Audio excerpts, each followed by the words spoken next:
এই হচ্ছে শ্রীখণ্ড মহাদেব। কথিত আছে ইনি না ডাকলে এনার কাছে কেউ আসতে পারে না। আর আমি নিজে এসে দেখতে পাচ্ছি খুবই দুর্গম সেই রাস্তা, এবং এনার যদি ইচ্ছে না থাকে তাহলে এনার কাছে কেউ আসতে পারবে না।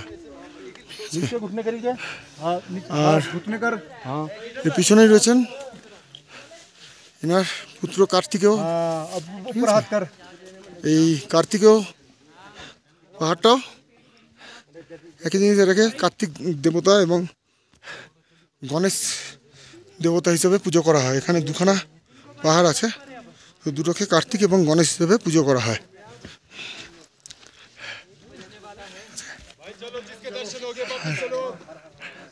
এনার তো জবাবই নেই।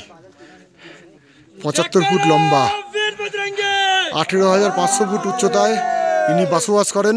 সম্পূর্ণ প্রাকৃতিক শিবলিঙ্গ, যেটা আমাদের চোখের সামনে রয়েছে। হর হর মহাদেব।